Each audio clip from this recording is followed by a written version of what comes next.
دینی مدرسوں میں آپ کو جیپنیز نظر آئیں گے, چائنیز نظر آئیں گے, لندن کے لوگ, فرانس کے لوگ. ہمارے جامعۃ الرشید میں جنرل مشرف کے دور میں پابندی لگ گئی تھی غیر ملکیوں کے لیے, فرانسیسی بھی آتے تھے ایڈمیشن کے لیے, چائنا سے بھی آئیں گے. کیا مطلب بھائی, ان کو یہ احساس ہے کہ کچھ چیزیں ایسی ہیں جو ان کے پاس ہیں جو ہماری مارکیٹوں میں شارٹ ہیں. یہ وہ سمجھ رہا ہے. آپ بنوریا چلے جاؤ, بنوریا بہت سارے غیر مسلم ملیں گے آپ, سوری یعنی غیر مسلم کنٹریز سے آئے ہوئے لوگ ملیں گے آپ کو, دوسرے ملکوں کے لوگ. تو یہ تبلیغی جماعت میں آپ دیکھ لو, رائے گنج میں کہاں کہاں سے لوگ آتے ہیں, مذہبی اجتماعات میں کہاں کہاں سے لوگ آتے ہیں. اس کا مطلب بھائی ایک چیز ایسی ہے جو ہمارے پاس ہے, ان کی مارکیٹوں میں وہ چیزیں شارٹ ہیں, اور وہ آ رہے ہیں آپ سے لینے کے لیے, اور آپ کی مارکیٹوں میں ہے اور آپ کو اس کی قدر نہیں ہے. کلچر آپ کے پاس ہے, خاندانی نظام آپ کے پاس ہے, مذہب آپ کے پاس ہے, عبادت کا نظام آپ کے پاس ہے, ان کے پاس تو ہے ہی نہیں. آپ کو پتا ہے کہ ہمیں کیوں پیدا کیا گیا. آپ کسی انگریز کو بٹھا کے پوچھو تجھے کیوں بنایا گیا ہے, نہیں پتا مجھے کیوں بنایا ہے. آپ بتا سکتے ہو, دلائل سے قائل کر سکتے ہو اس کو. 2 اور 2 4 کی طرح قرآن نے یہ موضوع واضح کیا کہ ہمیں کیوں بنایا گیا. قرآن کہہ رہا ہے ہم خلقوا من غیر شیء ہم الخالقون, خود سے بنے ہو, تم نے خود بنایا ہے. ظاہر ہے یہ نہ خود سے بن سکتے ہیں نہ ہم نے خود بنایا, کوئی تیسری طاقت ہے جس نے ہمیں بنایا. اب سوال پیدا ہوتا ہے وہ کون ہے. بعض ملحد ایسے ہیں جو کہتے ہیں کہ خدا نے بنایا ہے لیکن یہ مسلمانوں والا اللہ نہیں ہے. کوئی ہے طاقت جس نے بنایا, مگر اس کی کیا دلیل ہے کہ یہ مسلمانوں والا اللہ ہے جو کہتا ہے حج کرو, نماز پڑھو اور یہ کرو اور وہ کرو. وہ کہتے ہیں بھائی, لیکن یہ کیا دلیل ہے. اس کا جواب بھی قرآن نے بہت آسان دیا ہے. دیکھو کسی ایسے کو مانا جاتا ہے, خدا کو مانے. اللہ تو اپنا تعارف آدم علیہ السلام کے زمانے سے کراتا آ رہے ہیں. موسیٰ علیہ السلام کو اس نے کلیم اللہ بنایا, یہودی اس بات کو مانتے ہیں. عیسیٰ علیہ السلام کو روح اللہ بنایا. آج عیسائیت دنیا میں سب سے بڑا مذہب ہے, وہ اس بات کو کہتے ہیں کہ عیسیٰ علیہ السلام کے ذریعے اللہ نے تعارف کروایا اپنا. مسلمان ہیں وہ کہتے ہیں اللہ نے اپنا انٹروڈکشن کروایا. وہ اللہ بتاتا ہے کہ میں آسمان و زمین, قرآن کے ذریعے بتایا نا, پیغمبروں کو بھیج کے بتایا. وہ اللہ بول رہا ہے پیغمبروں کے ذریعے اپنا پیغام دنیا تک پہنچا رہا ہے. تو ایک خدا تو وہ ہے جو اپنا پیغام دنیا تک پہنچا رہا ہے ہزاروں پیغمبروں کے ذریعے آسمان سے کتابیں نازل کر کے, وہ تو اللہ ہی ہے. اور ایک خدا وہ ہے جو ایسا چپ کر کے ٹیپ لگا کے بیٹھا ہے, کروڑوں سال گزر گئے, معاذ اللہ جھوٹا خدا اپنا انٹروڈکشن کروا رہا ہے اور سچا خدا چپ کر کے بیٹھا ہوا ہے. تو ہم کسی گونگے بہرے اندھے کاڑے خدا کو مانے یا اس خدا کو مانے جو موسیٰ کو بھیج کے کلیم اللہ بناتا ہے, اور جس نے قوم عاد اور قوم ثمود کی تباہی کے واقعات سنائے, جس نے قوم لوط کی تباہی کے واقعات سنائے, ان کی نشانات کو بھی باقی چھوڑ دیا اس نے, جس نے فرعون کو دریا میں غرق کیا اور اس کی لاش کو آج تک محفوظ رکھا ہوا ہے, جو اپنا اللہ لا الہ الا هو الحی القیوم پوری آیت الکرسی میں اپنا تعارف کرواتا ہے. وہ اپنی عبادت کا طریقہ بتاتا ہے کہ فجر میں اتنی رکعتیں پڑھنی ہے, نماز کا ٹائم یہ ہے, ظہر میں ایسے, عصر میں ایسے, مغرب میں ایسے, عشاء میں ایسے. یوصیکم اللہ فی اولادکم, مر گئے تو تمہاری بیٹے کو اتنا حصہ, تمہاری بیٹی کو اتنا حصہ, بیوی کا اتنا حصہ, بیوی مر گئی خدا نخواستہ, بیوی مر گئی تو شوہر کا اتنا حصہ اور اس کی اولاد کا اتنا حصہ, اور اس کے یہ حقوق, پڑوسیوں کے یہ حقوق, ابا کے یہ حقوق, اماں کے یہ حقوق, حج کا یہ طریقہ, رمضان کا یہ طریقہ, روزہ ٹوٹتا کیسے, جو ایک ایک چیز میں ہمیں گائیڈ کر رہا ہے. وہ سمجھ میں آتا ہے کہ خدا ہو, اور آپ جس خدا کی بات, وہ مسلمانوں کے اللہ کے علاوہ کوئی اور ہے نہیں. اس کے علاوہ جتنے خدا ہے وہ نہ بتا رہے ہیں, نہ بول رہے ہیں, نہ گائیڈ کر رہے ہیں. اور جو ان کی مذہبی کتابیں اٹھا کے دیکھو تو گائیڈنس ایسی ہے کہ انسان کہتے ہیں اس سے اچھی گائیڈنس تو میں کر سکتا ہوں. تو ایک ایک چیز اسلام نے اتنی کلیئر کی ہے, اس کے بعد ہمیں کسی اور طرف جانے کی ضرورت نہیں ہے. تو پہلی بات آپ نے اپنا نظریہ کیا کرنا ہے بھائی, اسلام پہ مضبوطی دکھانی ہے, اس میں احساس کمتری کا شکار نہیں ہونا. دوسرا کام, بس یہ آخری بات بیان کر کے میں اپنی بات ختم کر رہا ہوں. دیکھو نظریاتی طور پہ خدا پہ ایمان لے آنا یہ کافی نہیں ہے. یہ تو بیٹھے بیٹھے آپ کے ہاں جی میں مانتا ہوں خدا, بڑی بات ہے, یہ بھی مان گئے آپ, لیکن اللہ یہ چاہتا ہے کہ میرے صرف وجود کو تسلیم نہ کیا جائے بلکہ مجھ سے محبت بھی کی جائے. اس کی میں ایک مثال دیتا ہوں. آپ کی بیوی نہ آپ کو روٹی پکا کے دیتی ہے, نہ چائے بنا کے دیتی ہے, اماں کے گھر بیٹھی رہتی ہے, آپ ہر وقت جو ہے نا تپے رہتے ہیں اس سے, یار شادی کر کے پھنس گیا, کسی کام کی نہیں ہے. ایک دن بیگم تیش میں آتی ہے, کہتی ہے میں آج آپ پر ایک بہت بڑا احسان کرنے والی ہوں. آپ بڑے خوش ہو گئے, بھائی دوسری شادی کی شاید اجازت دے رہے ہیں. وہ احسان اس نے یہ کیا، اس نے کہا کہ میں یہ مانتی ہوں کہ آپ میرے شوہر ہو. کیا خیال ہے؟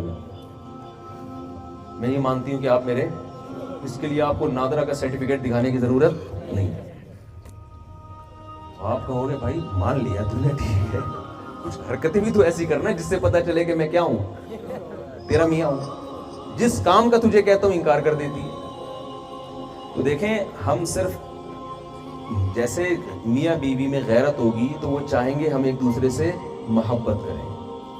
محبت چاہتی ہے. باپ، جو اولاد باپ کو باپ کہتی ہے، تو باپ آپ کو اپنی اولاد جب مانے گا جب آپ اس باپ سے محبت بھی کریں گے. ماں یہ چاہتی ہے کہ میرے بچے مجھ سے محبت کریں. دوست یہ چاہتے ہیں کہ میرے دوست مجھ سے محبت کریں. یہ محبت ایک ایسی چیز ہے جس کی انسان کی نظر میں سب سے زیادہ ویلیو ہے، سب سے زیادہ ویلیو ہے. کسٹمر سے بھی آپ کا تعلق ہوتا ہے، محبت نہیں ہوتی. پڑوسیوں سے بھی آپ کا تعلق ہوتا ہے، بسا اوقات محبت نہیں ہوتی. تعلق ہونا کمال نہیں ہے، کمال کیا ہے؟ محبت ہونا. تو اللہ بھی یہ چاہتا ہے کہ میرے بندے صرف مجھے تسلیم نہ کریں بلکہ مجھ سے محبت کریں. تو محبت ایک ایسی چیز ہے کہ اگر یہ آپ میں نہیں ہے تو پیدا بھی کی جا سکتی ہے.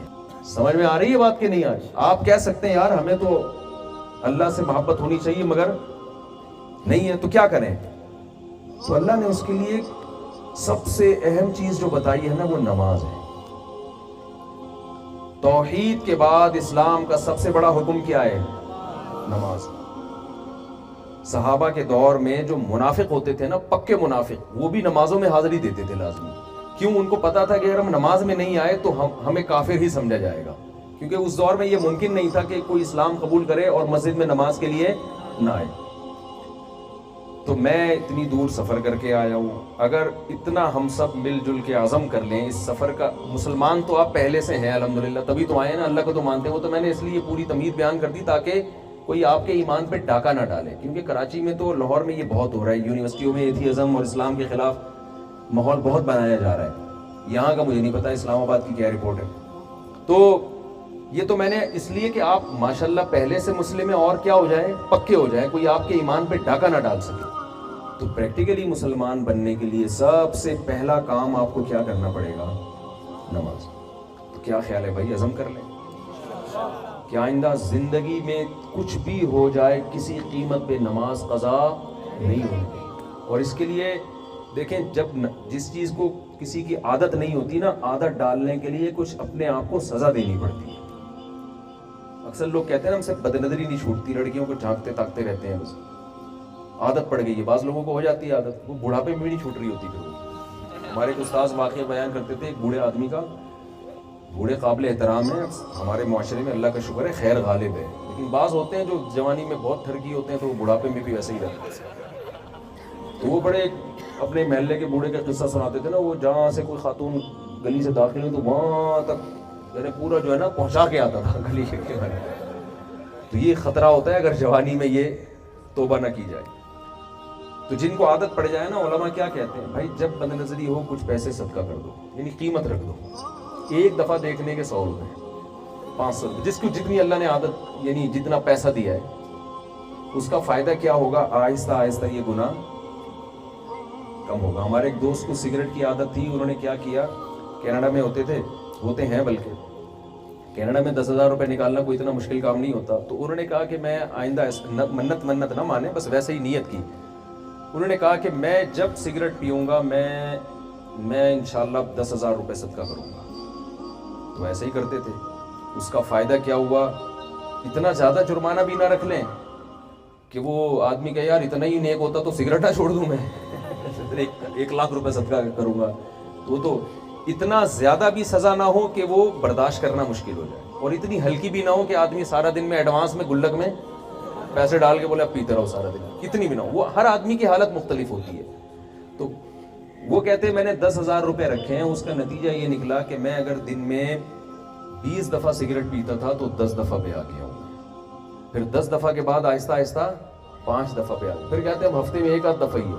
لیکن جب بالکل کم ہو جائے گی تو پھر وہ جرمانہ انہوں نے بڑھا دیا. اب عادت پڑ گئی نا. تو یہ بہت بہترین نسخہ ہے.